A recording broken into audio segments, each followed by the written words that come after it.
بسم اللہ الرحمن الرحیم الحمدللہ رب العالمین والصلاة والسلام علی خاتم النبیین۔ ناظرین محترم السلام علیکم ورحمۃ اللہ وبرکاتہ۔ پروگرام سیرت النبی صلی اللہ علیہ وآلہ وسلم کے ساتھ آپ کا میزبان ڈاکٹر محمود غزنوی اور ہم سب کے پسندیدہ اسکالر جناب شجاع الدین شیخ حاضر خدمت ہیں۔ ہر جمعہ اور ہفتے کی رات 9 بجے ہماری آپ کی ARYQ TV پہ ملاقات ہوتی ہے۔ سیرت کے تناظر میں ہم اپنے معاشرتی معاملات کا، اپنے ذاتی رویوں کا جائزہ لیتے ہیں، اور سیرت چونکہ ہمارے لیے مشعل راہ ہے، اس کی روشنی میں ہم اس بات پہ گفتگو کرتے ہیں کہ ہماری زندگی کیسی ہونی چاہیے۔ نمونہ ہمارے پاس سامنے موجود ہے، لیکن ہماری زندگی کیسی گزرے اس پر ہم بات کرتے ہیں۔ پچھلی مرتبہ اگر آپ کو یاد ہو تو بات ہو رہی تھی اس پر کہ ہم نے اپنے مجھے معاف کیجیے گا، میں ایک جملہ معترضہ کہہ رہا ہوں کہ ہم نے اپنے معبود بنا رکھے ہیں۔ طاغوت پر بات ہو رہی تھی۔ اپنے معبود بنا رکھے ہیں، ہم ان کی عبادت کرتے ہیں، ان کی اطاعت کرتے ہیں۔ کہیں ہم نے دولت کو معبود بنایا ہوا ہے، کہیں خواہشات کو معبود بنایا ہوا۔ میں معبود کا لفظ منتقل کر رہا ہوں طاغوت پر۔ ہم نے نفس کو طاغوت بنایا ہوا ہے، ہم نے مال کو طاغوت بنایا ہوا ہے، ہم نے شہرت اور عزت کو طاغوت بنایا ہوا ہے۔ طاغوت کا مطلب یہ ہوتا ہے کہ اللہ کے حکم کو معاذ اللہ ایک سائیڈ میں رکھ کے اپنا حکم چلانا، خواہش کے حکم کو ماننا، اطاعت کرنا، دولت کی پرستش کرنا۔ اور حضور صلی اللہ علیہ وسلم کی حدیث مبارکہ مفہوم بھی تھا نا کہ ہلاک ہو درہم کا بندہ، ہلاک ہو دینار کا بندہ۔ تو یہ وہ بندگی کا مطلب یہ ہے کسی کی اطاعت کر دینا، اس کے حکم کو مانتے رہنا اور صرف اسی کی حکم ماننا۔ تو ایسی تمام چیزیں جو اللہ کے حکم سے دور کر رہی ہوں اور اپنی یا کسی کی بات، کوئی شخص اپنی نفس کو مان رہا ہو، اپنی بات مان رہا ہو، خواہشوں کو مان رہا ہو، کسی گروہ کی بات مان رہا ہو اور اللہ کی بات کو پس منظر میں ڈال رہا ہو، وہ اصل میں طاغوت ہے۔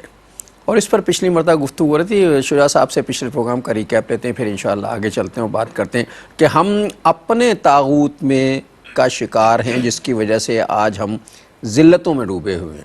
السلام علیکم۔ وعلیکم السلام ورحمۃ اللہ وبرکاتہ۔ کیسے مزاج ہیں؟ الحمدللہ رب العالمین۔ آپ خیریت سے ہیں؟ بس اللہ کا شکر ہے الحمدللہ۔ بات پچھلے پروگرام میں طاغوت کے حوالے سے ہو رہی تھی، اور بڑے بڑے طاغوت ہیں، شہرت کا اپنا ایک طاغوت ہوتا ہے۔ اللہ آپ سب کو اپنی امان میں رکھے، ہم سمیت۔ جزاک اللہ خیر ڈاکٹر صاحب۔ بسم اللہ الرحمن الرحیم۔ اللہم صلی علی محمد وعلی آل محمد وبارک وسلم۔ رب اشرح لی صدری ویسر لی امری واحلل عقدۃ من لسانی یفقہوا قولی واجعل لی وزیرا من اہلی آمین یا رب العالمین۔ گزشتہ نشست میں ہم نے کچھ اور موضوعات پر بھی کلام کرتے ہوئے آخر میں طاغوت کے حوالے سے بات کی تھی۔ ایک نقطہ یہ تھا جو گزشتہ نشست میں ہمارے سامنے آیا کہ جو کچھ دکھائی دے رہا ہے، مادہ پرستانہ سوچ رکھنے والا ایک شخص اس ظاہر کو سب کچھ سمجھ لیتا ہے اور حقیقت کو فراموش کرتا ہے۔ اور وحی کی تعلیم یہ بتاتی ہے، جو نبی مکرم علیہ السلام کے ذریعے قرآن حکیم اور احادیث کا علم ہم تک پہنچا، وحی کی تعلیم یہ بتاتی ہے کہ جو نظر آ رہا ہے یہ اصل نہیں ہے۔ اصل کیا ہے؟ اللہ تعالیٰ کی ذات۔ اصل کیا ہے؟ آخرت کا معاملہ۔ اصل کیا ہے؟ ہمارے اس وجود میں جو روح موجود ہے۔ لیکن اس وقت ایک مٹریلزم کا دورہ ہے، مادہ پرستی کا ایک دورہ ہے، دجل اور دجالی تہذیب کا غلغلہ ہے، جس کا نتیجہ کیا ہے؟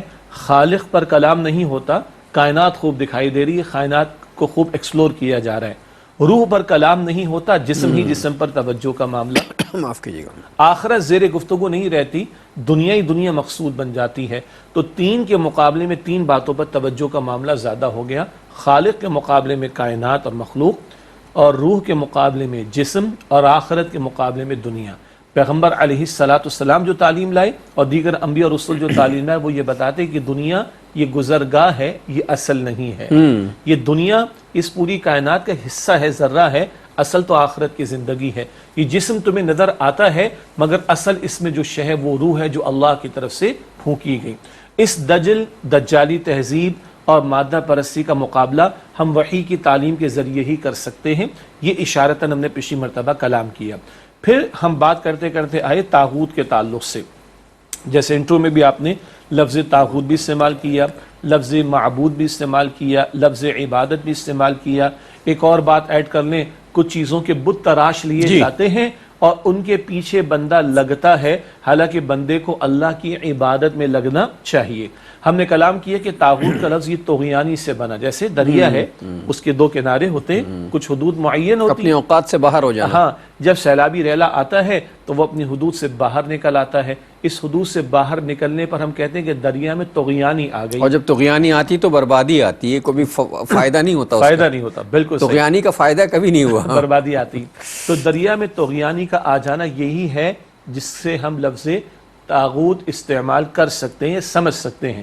قرآن کریم میں لفظ طاغوت شیطان کے لیے بھی استعمال ہوا، قرآن کریم میں لفظ طاغوت سرداران قریش کے لیے یا مشرک کافر سرداروں کے لیے بھی استعمال ہوا، اور پھر ہم نے اس کو مزید یہ سمجھا کہ کوئی شخص بھی ہو سکتا ہے، کوئی ادارہ بھی ہو سکتا ہے، کوئی حکمراں بھی ہو سکتا ہے، فرد، ادارہ، حکمراں، پارلیمنٹ جو اللہ کے حکم کے مقابلے میں اپنے حکم کی بات کرے، اللہ کے قانون کے مقابلے میں اپنے قانون کی بات کرے، اور اگر کوئی اللہ کا حکم چھوڑ کر اپنے نفس کی مان رہا ہے، کوئی اللہ کا حکم اس کے مقابلے میں کسی ادارے کی مان رہا ہے، کوئی اللہ کے حکم اور قانون کے مقابلے میں کسی حکمران کی مان رہا ہے، تو اب یہی فرد، یہی ادارہ، یہی حکمراں طاغوت بن جاتا ہے۔ انٹرو میں جو آپ نے بات بیان فرمائی وہ ممکن ہے کہ بڑی بھاری محسوس ہوئی ہو ناظرین کو، گو کہ آپ نے حدیث شریف کا اشارہ بھی کیا، حوالہ بھی دیا۔ بخاری شریف کی حدیث جس کا آپ نے ذکر کیا، تعیس عبد الدینار و عبد الدرہم، ہلاک ہو گیا درہم کا بندہ اور دینار کا بندہ۔ او بھائی بندہ تو اللہ کا بننا ہے، عبداللہ کا مطلب اللہ کا بندہ نہیں، یہ مال کے پیچھے دیوانہ ہوا اور حلال حرام کی تمیز کو چھوڑ دیا، یہ درہم، دینار، روپیہ، پیسہ اس کے پیچھے لگا، اللہ کے احکامات کو بھلا دیا، اللہ کے احکامات کو توڑ دیا، حلال حرام کی تمیز ختم ہو گئی، تو یہاں معبود کون ہو گیا؟ یہ مال معبود ہو گیا اور یہ مال کا بندہ بن گیا۔ تو اس معنی میں سمجھنا ہے کہ عبادت اللہ کی اور طاغوت کا انکار ضرور۔ یہ بھی آیت کریمہ ہم نے پیش کی تھی سورۃ البقرہ میں، آیت نمبر 255 سورۃ البقرہ میں آیت الکرسی ہے، اور اگلی آیت میں ذکر آتا ہے فَمَن يَكْفُرْ بِالطَّاغُوتِ وَيُؤْمِن بِاللَّهِ فَقَدِ اسْتَمْسَكَ بِالْعُرْوَةِ الْوُثْقَى، جو طاغوت کا انکار کرے، غیر اللہ کا انکار کرنا، جھوٹے معبودوں کا انکار کرنا، جھوٹے معبود چاہے وہ بت کی شکل میں ہوں، وہ کسی طاغوتی فرد کی شکل میں ہوں، طاغوتی ادارے کی شکل میں ہوں، طاغوتی حکمراں کی شکل میں ہوں، ان سب کا انکار ضروری ہے۔ وَيُؤْمِن بِاللَّهِ، جو طاغوت کا انکار کرے، اللہ پر ایمان رکھے، فَقَدِ اسْتَمْسَكَ بِالْعُرْوَةِ الْوُثْقَى، اس نے ایک مضبوط سہارے کو تھام لیا۔ کلمے کی ترتیب بھی ہم نے ذکر کی تھی، نفی پہلے ہے، نفی کرنا، اس بات بعد میں ہے، نگیشن پہلے ہے، افرمیشن بعد میں ہے۔ لا الہ، اللہ کے سوا کوئی معبود نہیں، سارے جھوٹے معبود طاغوت سب کا انکار، الا اللہ، سوائے اللہ کے۔ اور جو صوفیہ فرماتے بڑے پیارے الفاظ ہیں، لا محبوب الا اللہ، لا مطلوب الا اللہ، لا مقصود الا اللہ، لا معبود الا اللہ، اللہ کے سوا کوئی محبوب نہیں، اللہ کے سوا کوئی مطلوب نہیں، اللہ کے سوا کوئی مقصود نہیں، اللہ کے سوا کوئی معبود نہیں۔ سب اطاعت نیچے، ٹاپ پر اللہ اور اللہ کے رسول علیہ السلام کی اطاعت، ساری محبتیں نیچے، ٹاپ پر اللہ اور اللہ کے رسول علیہ السلام کی محبت رہے گی۔ اس معنی میں طاغوت کا انکار لازم، جھوٹے معبودوں کا انکار لازم، اور معبود برحق اللہ پر ایمان اور اسی کی اطاعت کرنا ہم پر لازم ہے۔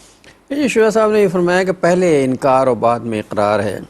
جب حضرت آدم علیہ السلام کو اس دنیا میں بھیجا گیا، مبعوث کیا گیا، تب بھی ایک کلمہ جو تھا، اور وہی کلمہ جو ہے آج تک چلتا آیا، وہ کلمہ یہی تھا، لا الہ الا اللہ آدم صفی اللہ، کہ نہیں ہے کوئی معبود سوائے اللہ کے، اور آدم جو ہیں، حضرت آدم جو ہیں وہ اللہ کے نبی ہیں۔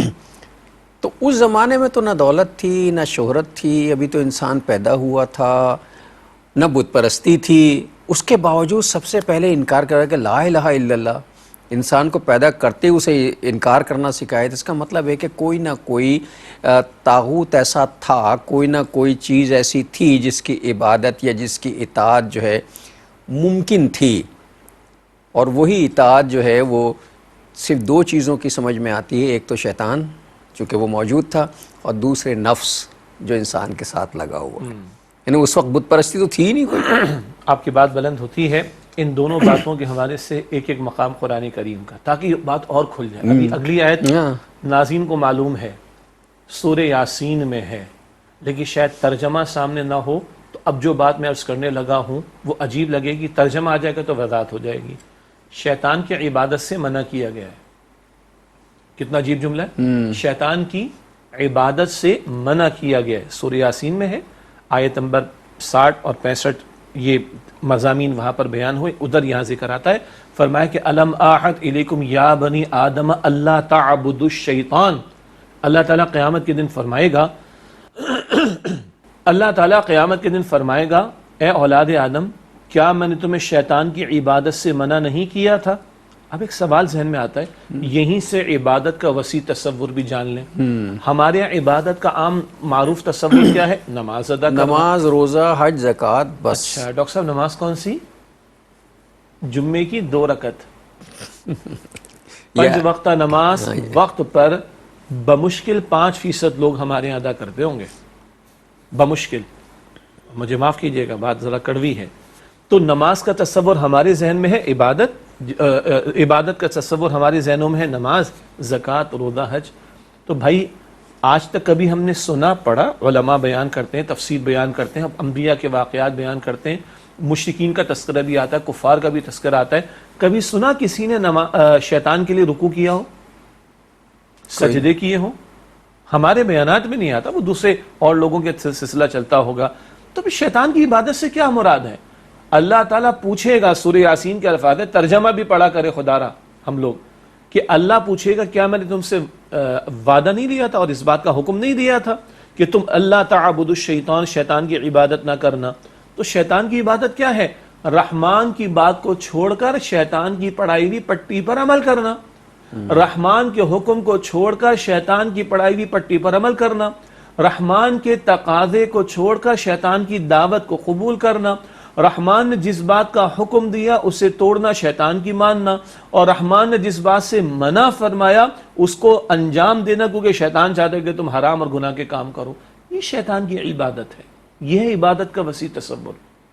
دوسرا نفس، اس کے بارے میں بھی نوٹ کر لیں. سورہ فرقان کی آیت نمبر 43 سے 43 اَرَأَيْتَ مَنِ اتَّخَذَ إِلَٰهَهُ هَوَاهُ. کلمے کا لفظ یہاں پر بھی ہے، لا الہ الا اللہ، الہ کا لفظ ہے نا، معبود. اَرَأَيْتَ مَنِ اتَّخَذَ إِلَٰهَهُ هَوَاهُ. کیا آپ نے اس شخص کو دیکھا، سورہ فرقان آیت 43، آپ نے اس شخص کو دیکھا جس نے اپنی خواہش نفس کو اپنا الہ بنا لیا، معبود. اب نفس کی عبادت کیا ہے؟ وہی بات، اللہ کا حکم چھوڑ کر نفس کی ماننا، اللہ کے تقاضے کو چھوڑ کر نفس کی ماننا. اللہ نے ایک بات سے روکا، نفس کہتا ہے کر لو، یہ کرنا. یہ ہے نفس کو معبود بنانا، یہ ہے عبادت کا وسیع تر تصور. تو شیطان کی عبادت منع، نفس کی عبادت منع. نفس کی نہیں رب کی مانو، شیطان کی نہیں رحمان کی مانو. یہی سب سے بڑا تقاضا اور مطالبہ ہے. ناظرین، یہ ایک نئی بحث جو ہے، نئی کیا، ایک بحث جو ہے وہ شروع ہوئی، اور یہ چیزیں اس لیے ضروری ہیں کہ ہمیں کچھ چیزوں کا پتہ ہونا چاہیے. بہرحال ایک وقفہ لے لیں، پھر آ کے اس پر بات کرتے ہیں انشاءاللہ. السلام علیکم ورحمۃ اللہ وبرکاتہ. ویلکم بیک ناظرین. وقفے کے بعد پروگرام سیرت النبی صلی اللہ علیہ وآلہ وسلم میں آپ کا خیر مقدم ہے. ابھی شجاع صاحب نے عبادت کا مفہوم جو ہے وہ بڑی وضاحت سے بیان کیا کہ عبادت جو ہے وہ صرف روزہ، نماز، حج، زکوٰۃ نہیں ہے، حقوق اللہ.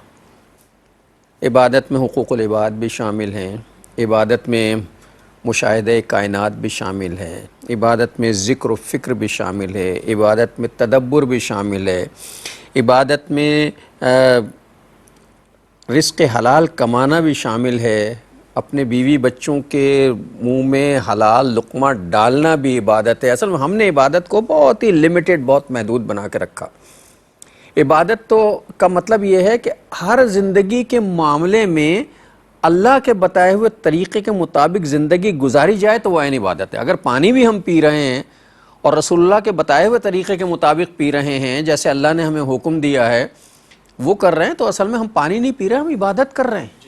اس کو اور اگر وسیع کر لیں، سلطنت کے امور کو چلانا، سیاست کے معاملات کو چلانا، معیشت کا پہیہ چلانا، معاشرت کے معاملات کو طے کرنا، پارلیمنٹ میں امور کو انجام دینا، عدالت میں فیصلے کرنا، ان سب میں بھی اللہ کو بڑا مانو نا بھائی. عبادت تو وہاں بھی مطلوب ہے. 24 گھنٹے اللہ تعالی ہمارا معبود ہے تو عبادت کا کینوس بھی پوری زندگی پر پھیل جائے گا.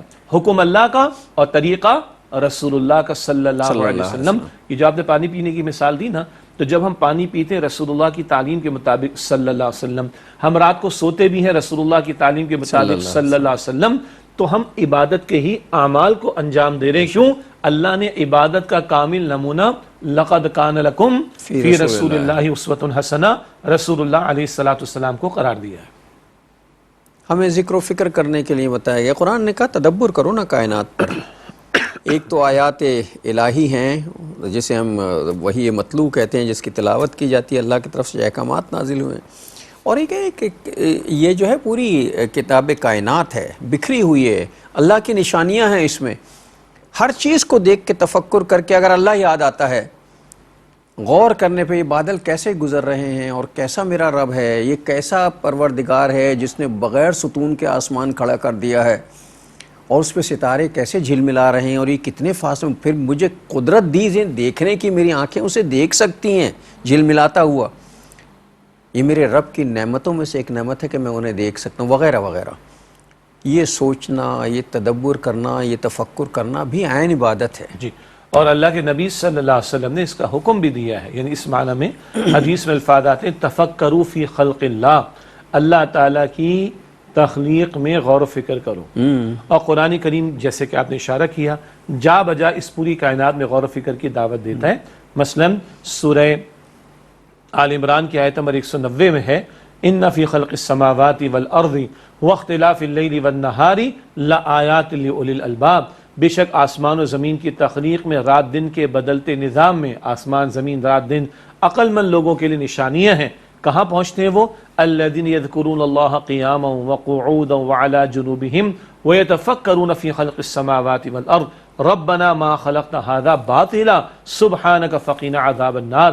کہ وہ کھڑے بیٹھے اور کروٹوں پر اللہ کا ذکر کرتے ہیں اور آسمان و زمین کی تخلیق میں غور و فکر کرتے ہیں. کہاں پہنچتے ہیں؟ یہ سب با مقصد پیدا کیا گیا دعائیہ کلمات. ربنا ما خلقت ھذا باطلا، اے ہمارے رب یہ سب کچھ تو نے بیکار پیدا نہیں کیا. سبحانک، تو اس بات سے پاک ہے کہ بے مقصد کسی شے کو پیدا کرے. فقنا عذاب النار، ہمیں آگ کے عذاب سے بچا لے. کیا مطلب؟ دنیا با مقصد ہے، کائنات با مقصد ہے، تو ہماری تخلیق بھی با مقصد ہے. توحید کا درس بھی انہیں غور و فکر سے ملتا ہے، آخرت کی ضرورت کا احساس بھی انہیں غور و فکر سے ملتا ہے. اور یہ غور و فکر کی دعوت بار بار قرآن کریم بھی دیتا ہے. اور اللہ کے پیغمبر فرما رہے علیہ السلام تفکروا فی خلق اللہ، اللہ کی تخلیق میں غور و فکر کرو. اللہ نے جو مخلوقات پیدا کی ہیں، اس کائنات میں جو جو چیزیں پیدا کی ہیں، ان میں سے کوئی چیز بھی بے مقصد نہیں ہے. اللہ نے اگر ایک پتنگا بھی پیدا کیا ہے تو اس کے بھی کوئی مقصد. ابھی کچھ دن پہلے میں پڑھ رہا تھا تو وہ ڈسکوری جو ہوتا ہے اس میں سائنس کی انہوں نے بتایا یہ ایک برسات کے زمانے میں ایک وہ ٹڈے ٹائپ کی ایک چیز نکلتی جس کو بچے ہیلی کاپٹر کہتے ہیں. وہ ایک چھوٹا سا پرندہ ہوتا ہے، پر پھیلائے وہ بن بناتا پھر رہا ہوتا ہے، ہیلی کاپٹروں کی طرح اڑ رہے ہوتے ہیں. وہ عموماً برسات میں ہوتے ہیں. اس کے بارے میں پڑھا کہ اس نے کہا کہ صاحب ان کو مارا نہ کریں، چونکہ بچے اسے کھیلتے ہیں، پکڑ لیتے ہیں، وہ اڑتا ہوا اچھا لگتا ہے، پر توڑ نوچ لیتے ہیں وغیرہ وغیرہ. نے کہا کہ ان کو مارا نہ کریں، ان کو آپ کو اندازہ نہیں ہے اللہ کی کتنی بڑی مخلوق ہے اور یہ اللہ کی طرف سے بھیجی ہوئی فوج ہے. یہ برسات میں نکلتے ہیں، اور برسات میں اس لیے نکلتے ہیں کہ برسات میں جو پانی جمع ہوتا ہے اس میں مچھر پیدا ہو جاتے ہیں. یہ مخلوق آتی ہے اور یہ کہتے ہیں ایک وقت میں یہ 100 کے قریب مچھر کھاتا ہے. تو اللہ تعالیٰ نے مچھروں سے بچانے کے لیے یہ مخلوق پیدا کی تاکہ انسان محفوظ رہیں. اللہ تو اللہ کی کوئی مخلوق بھی ایسی نہیں ہے جو کسی مقصد کے لیے پیدا نہ کی گئی ہو. تو ہم تفکر نہیں کرتے ان تمام چیزوں پہ. کھیل کود میں جو ہے وہ ساری چیزوں کو، مچھر بھی جو پیدا کیا تو اللہ نے بڑی کمال کی چیز پیدا کی، اس کا یقیناً کوئی نہ کوئی فائدہ ہوگا جو ہماری سمجھ میں نہیں، ہمیں صرف نقصان نظر آتے ہیں، کسی وجہ سے پیدا کیا ہوگا. اور یہی مچھر ہے جس کے ذریعے اللہ نے اپنے بہت بڑے طاغوت کو جو ہے وہ ہلاک کروایا تھا، اسی مچھر سے، نمرود کو. جی بالکل بالکل. اس کا سارا جو غرور تھا وہ خاک میں مل گیا ایک مچھر سے. تو آپ کہیں کہ ایک پوری سلطنت کے بادشاہ کے مقابلے میں ایک تنہا مچھر تھا جس نے اس بادشاہ کا غرور خاک میں ملا دیا۔ اللہ کی حکمت ہے، اللہ تعالیٰ ہی بہتر جانتا ہے، کیوں؟ اللہ تعالیٰ کا کوئی فیصلہ حکمت کے بغیر نہیں ہوتا، وہ الحکیم ذات ہے، اس کے احکام میں، اس کی تعلیم میں، اس کے فیصلوں میں حکمت بھری ہے۔ یہ الگ بات ہے کہ ہماری عقل محدود ہے، ہمارا علم محدود ہے، ہم وہ حکمتیں سمجھ نہیں سکتے۔ البتہ جتنا کچھ ہمیں دریافت ہو چکا، جتنا کچھ ہمارے علم میں آ چکا، اگر اسی کی روشنی میں دیکھیں تو اللہ تعالیٰ کی قدرت کے کتنے نظارے ہمارے سامنے آتے ہیں، جس سے اس کی قدرتوں کا بھی اظہار ہوتا ہے اور نتیجتاً اس کی حکمتوں میں سے کچھ ہمارے سامنے آتی ہیں۔ تو بہرحال بہت کچھ جو ہمارے سامنے نہیں ہے، اس کی حکمتیں بھی وہ اللہ سبحانہ و تعالیٰ ہی بہتر جانتا ہے۔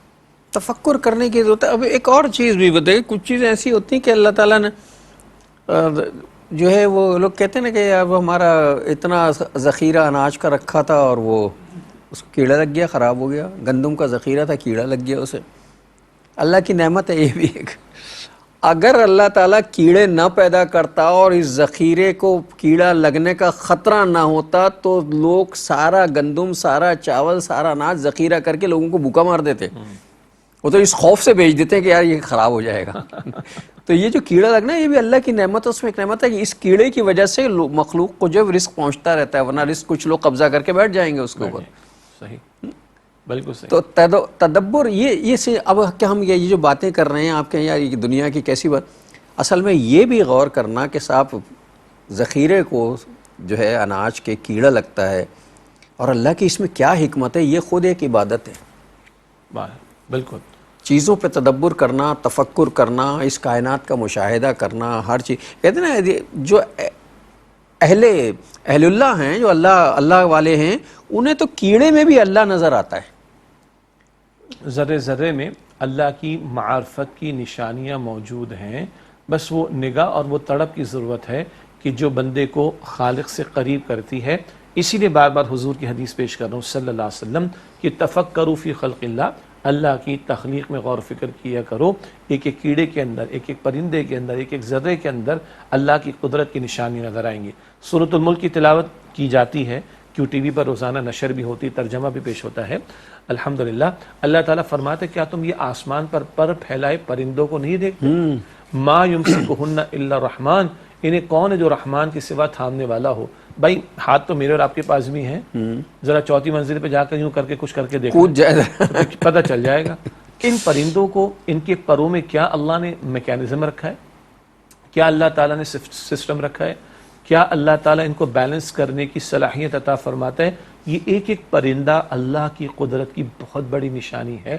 اسی پر غور کر لے بندہ، کس نے پیدا کیا اس پرندے کو، کس نے اس کو یہ بیلنسنگ عطا کی ہے، کس نے پروں کی ساخت ایسی بنائی، کس نے اس کا ڈیزائن ایسے رکھا، کس نے اس میں یہ پرفیکشن رکھی ہے، کس نے اس میں یہ صلاحیت رکھی ہے کہ یہ چھوڑ دے اپنے آپ کو تو گرتا نہیں۔ ما یمسکہن الا الرحمن، رحمان کے سوا کون جس کو تھامنے والا ہو۔ بے شک۔ اسی طرح ایک مشہور پرندہ جس کو مٹن برڈ کہا جاتا ہے پیسیفک کے علاقے میں، بتایا گیا کہ وہ ایک علاقے سے دوسرے علاقے میں جاتا ہے، جیسے کہ ہمارے میں سائبیریا سے پرندے وغیرہ آتے ہیں بعض علاقوں کے اندر، تو کہتے ہیں کہ وہ ایک ایریا سے دوسرے ایریا میں اس کا جانا اور پھر واپس آنا 6 مہینے لگتے ہیں۔ جی اچھا، جب وہ مٹن برڈ وہ پیسیفک کے علاقے سے جاتا اور پھر واپس آتا ہے تو جانا اور آنا، یہ جو پورا روٹ بنتا ہے یہ 8 کا ہندسہ بن جاتا ہے، 8 کا ڈیجٹ بنتا ہے۔ اسی انداز سے جانا، اسی انداز سے واپس آنا، تو وہ 8 کا ہندسہ بن جاتا ہے۔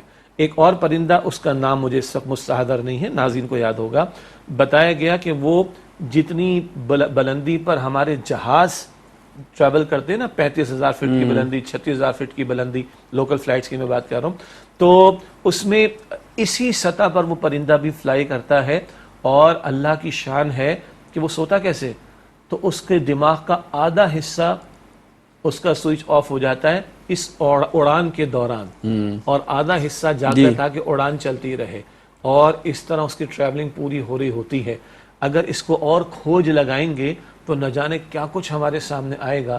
اب بتائیے اللہ تعالیٰ کو پہچاننے کے لیے کوئی بہت زیادہ پاپڑ بیلنے کی ضرورت ہے، بہت کوئی جنگل بیابانوں میں جانے کی ضرورت ہے.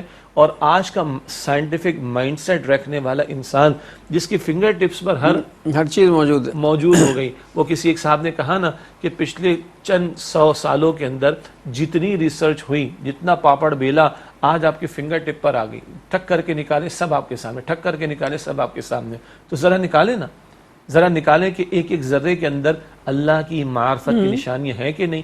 کوئی تو ہے جو نظام ہستی چلا رہا ہے، ساری چیزیں. وہ یہ ایٹم کیا ہوتا ہے؟ جی ایٹم کیا ہوتا ہے؟ وہ ذرہ کہ جسے مزید نہیں توڑا جا سکتا.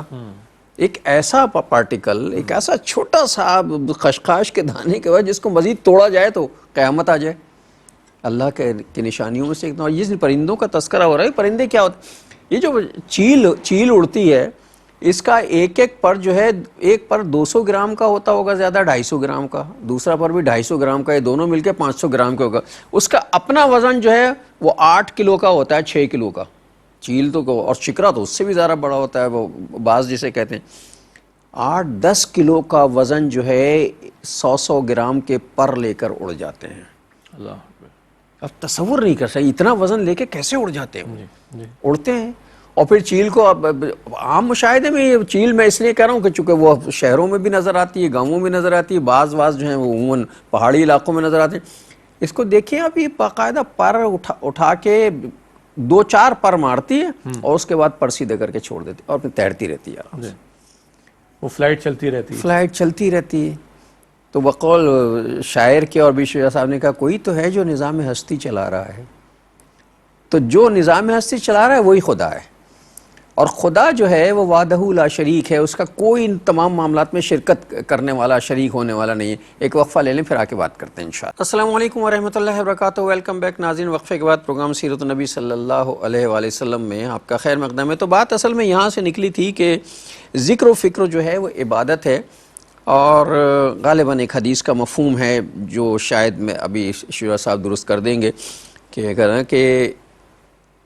ایک آیت پر اللہ کی تفکر کرنا، غور کرنا، غالباً 1000 یا 100 نوافل پڑھنے ہیں. جی وہ قرآن حکیم کی آیت کے تعلق سے ہے. ایک مشہور حدیث تو سب کو یاد ہے، چنے دہرا لیتے ہیں. جامع ترمذی میں قرآن حکیم کے ایک ایک حرف کی تلاوت پر 10 نیکیاں عطا ہوتی. اور الف ایک حرف ہے، لام ایک حرف ہے، میم ایک حرف ہے. یہ حروف مقطعات کہلاتے ہیں. ان کا ترجمہ تو نہیں ہوتا لیکن ثواب ملتا ہے. ایک حدیث تو یہ معروف ہے جامع ترمذی میں کہ ایک ایک حرف کی تلاوت پر 10 نیکیاں عطا ہوتی. اگلی بات جو آپ نے بیان فرمائی وہ سنن ابن ماجہ میں روایت ہے. آپ صلی اللہ علیہ وسلم کا ارشاد ہے قرآن حکیم کی ایک آیت کو سمجھنا، ایک آیت قرآن پاک کی سمجھنا 100 رکعت نفل سے زیادہ افضل ہے. یہ نفل کا ترجمہ بریکٹ میں ہے کیونکہ فرض ہے بہرحال، تو نفل کا ترجمہ علماء بریکٹ میں کرتے ہیں. ایک آیت کو سمجھنا 100 رکعت مراد نفل سے زیادہ افضل ہے. آیت کا ترجمہ بھی ہوگا، تھوڑی تشریح بھی ہوگی اور کچھ غور و فکر بھی ہوگا. تو اگر ہم آیات قرآنی پر غور و فکر کرتے ہیں تو یہ جو تفکر کا تقاضا ہے، غور و فکر کا تقاضا، یہ بھی پورا ہوگا. اور یہ اپنی جگہ عبادت ہے. اب حدیث سے بات آ گئی، یہ غور و فکر بھی عبادت ہے. اس حدیث سے دلیل آ گئی کہ ایک آیت قرآن پاک کی سمجھنے کی کوشش کرو تو 100 رکعت سے افضل ہے. اچھا اب میں چاہتا ہوں 1-2 مثالیں ناظرین کرام کے سامنے رہیں جو ہم سب کو معلوم ہے اور ہم نے کئی مرتبہ یہاں پر پیش بھی کی ہیں. اللہ تعالیٰ فرما رہے افلا ينظرون الى الابل كيف خلقت والى السماء كيف رفعت والى الجبال كيف نصبت والى الارض كيف سطحت. سورۃ الغاشیہ آخری پارے میں 4 باتیں آئیں. کیا یہ دیکھتے نہیں اونٹ کو اللہ نے کیسے پیدا کیا؟ آسمان کو نہیں دیکھتے اللہ نے کیسے بلند کیا؟ پہاڑوں کو نہیں دیکھتے اللہ نے کیسے جما دیا؟ زمین کو نہیں دیکھتے اللہ نے کیسے بچھا دیا؟ 14 صدیوں پہلے کا بدو بھی ہوگا تو وہ پہاڑ کو دیکھتا ہے حیرت زدہ رہ جاتا ہے، آسمان کی بلندی دیکھتا ہے حیرت زدہ رہ جاتا ہے. اور وہ اونٹ کو دیکھتا ہے، وہ بدو سے زیادہ اونٹ کی اہمیت کو کون جانے گا، حیرت زدہ رہ جاتا ہے. اور زمین چٹیل میدان حیرت زدہ رہ جاتا ہے. کسی بوڑھے سے پوچھا تم نے اللہ کو کیسے پہچانا؟ وہ کہتا ہے یہ بکری کی مینگنیاں نظر آ رہی، یہ مینگنیاں بتا رہی ہیں، یہ فضلہ ہے، ویسٹیج ہے بکری کا، وہ بتا رہا ہے کہ یہاں سے بکری گزری. تو تجھے پہاڑ نظر آ رہا ہے، زمین پر تو کھڑا ہے، آسمان کی چھت نظر آ رہی، خود بخود بن گیا. تو 14 صدیوں پہلے کا اگر بدو تھا اس کے سامنے بھی یہ آیات تھی. اس کو ترجمے کا ایشو نہیں تھا.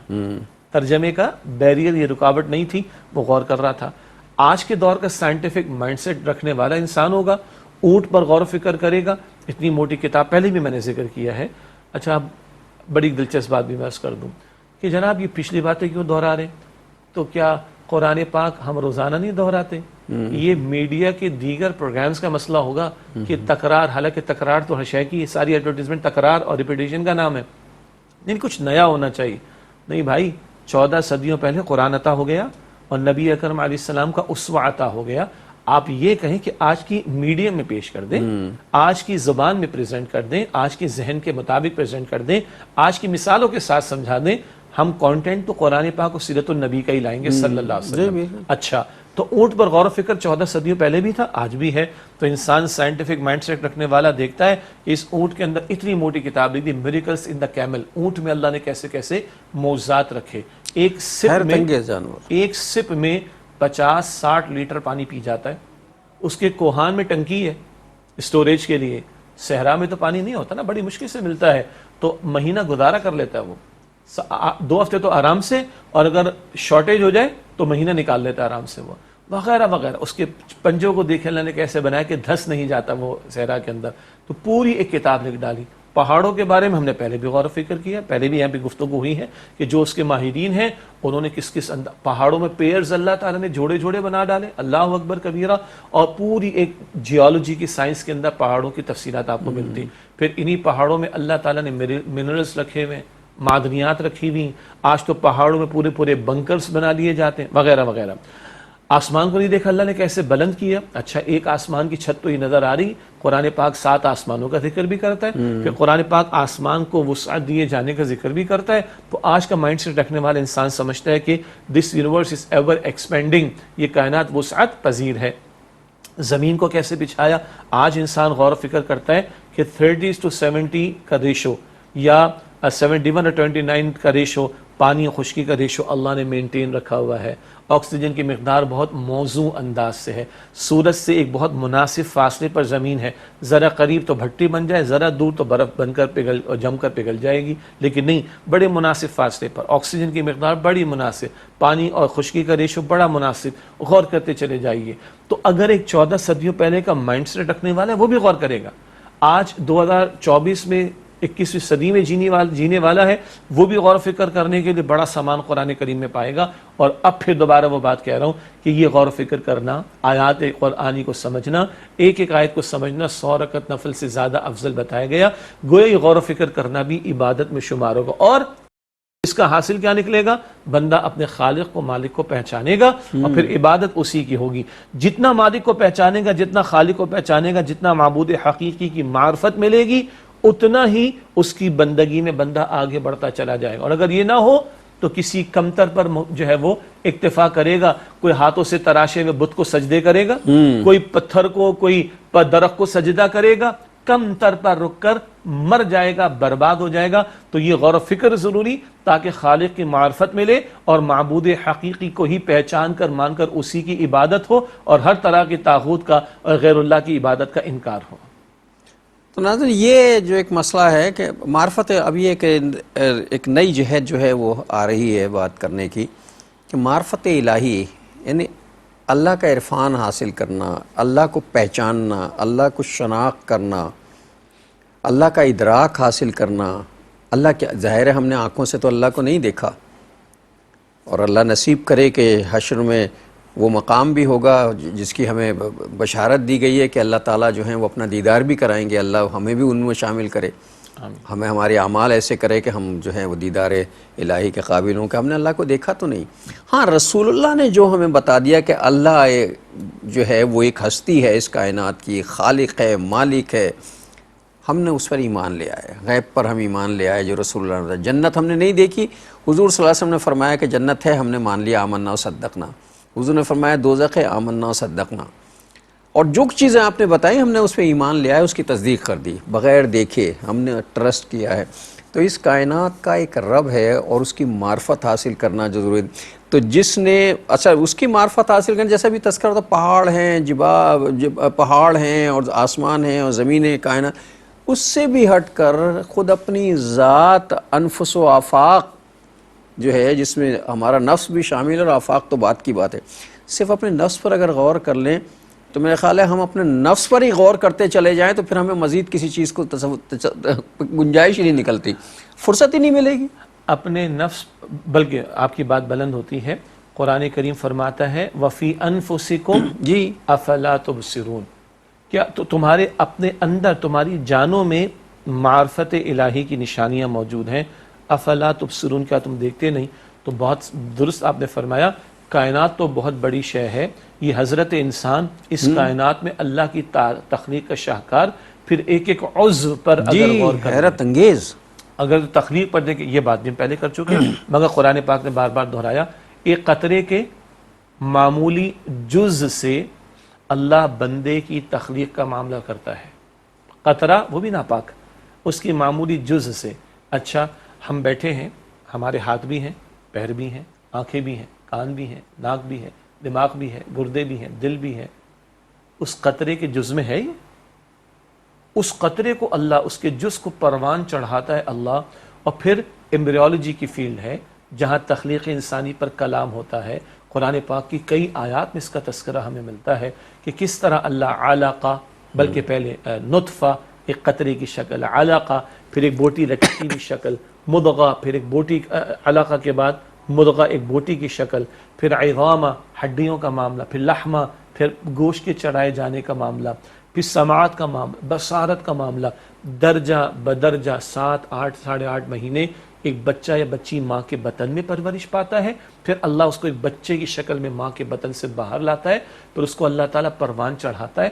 اور آج کی سائنٹیفک ریسرچ بندے کو جہاں تک لے گئی، ہر بھائی دیکھیے اللہ تعالیٰ ہم سب کو عوارض اور بیماریوں سے محفوظ رکھے، لیکن ایک آنکھ کا معاملہ ہو تو آنکھ کے فلاں معاملے میں تو فلاں کو دکھانا پڑے گا، اور فلاں مسئلے میں فلاں کے پاس جانا پڑے گا، اور فلاں ایشو کے لیے فلاں اسپیشلسٹ کے پاس جانا پڑے گا، ایک ایک عضو کے اندر پوری پوری کائنات کھلتی چلی جا رہی ہے۔ تو آپ نے بجا فرمایا، اگر ہمارے وجود میں غور و فکر کرنا شروع کر دیں تو کائنات تو بہت بڑی بات ہے۔ نہ فرصت ہی نہیں ملے گی ہمیں، بالکل ہم اگر اپنے وجود پر غور کرنا شروع کر دیں، یہ تو انسان کی پیدائش کا پروسیس ہے، قرآن نے اس کا تذکرہ کیا، سائنس جو ہے وہ اس پڑھ کر، سائنس کے جو لوگ قرآن نہیں جانتے تھے کرتے، اب وہ جب پڑھتے ہیں اور دیکھتے ہیں ان کی آیتیں کھلتی ہیں ان کے سامنے تو وہ ہکا بکا رہ جاتے ہیں، چونکہ سائنس کی ریسرچ اسی پروسیس کے تحت جو سب کچھ ثابت کر رہی ہے۔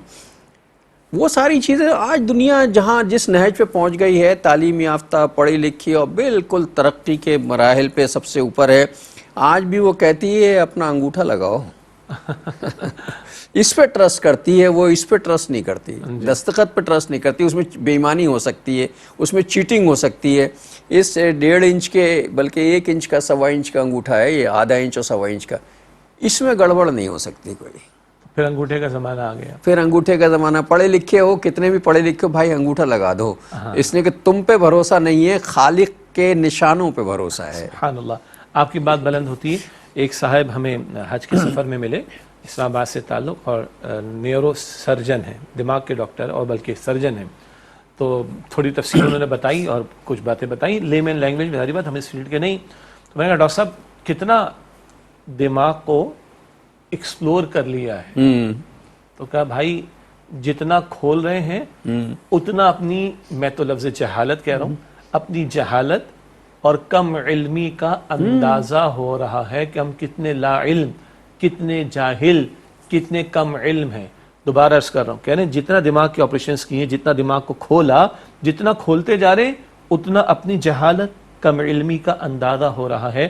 تو گویا دوسرے معنی میں اتنا اللہ کی عظمت اور اس کی قدرت کے نظارے کھلتے چلے جا رہے ہیں۔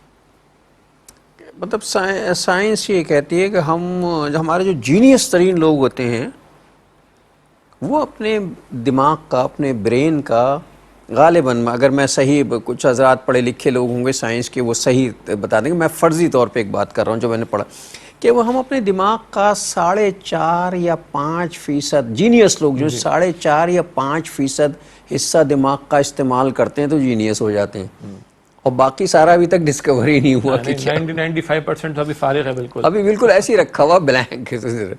بہرحال یہ ایک بڑی گفتگو ہے جس پر بات ہو سکتی ہے، اور یہ غور و فکر والی گفتگو ہے۔ اب چونکہ پروگرام کا وقت ختم ہو رہا تو زندگی بخیر رہی تو یہیں سے ہم انشاءاللہ شروع کریں گے اگلا پروگرام. میں شجاع صاحب سے آج کی حدیث ہدیہ کروا دوں پھر آپ سے رخصت ہوتے ہیں. نبی اکرم صلی اللہ علیہ وآلہ وسلم نے ارشاد فرمایا ہے بلغوا عنی ولو آیتن. بخاری شریف کی حدیث ہے کہ پہنچا دو میری طرف سے خواہ ایک ہی آیت ہو. حدیث شریف مکمل. آج ہم نے سمجھنے کی بات تو کی, آگے عمل بھی کرنا ہے اور دوسروں تک پہنچانا بھی ہے.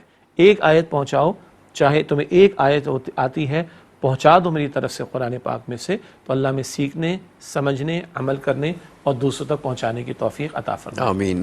اور ناظرین محترم, اس کے ساتھ ہی ہمارے آج کے پروگرام کا وقت ختم ہوا. اگلے پروگرام تک کے لیے جناب شجاع الدین شیخ اور اپنے میزبان ڈاکٹر محمود غزنوی کو اجازت دیجیے. اللہ نگہبان. والسلام علیکم ورحمۃ اللہ وبرکاتہ.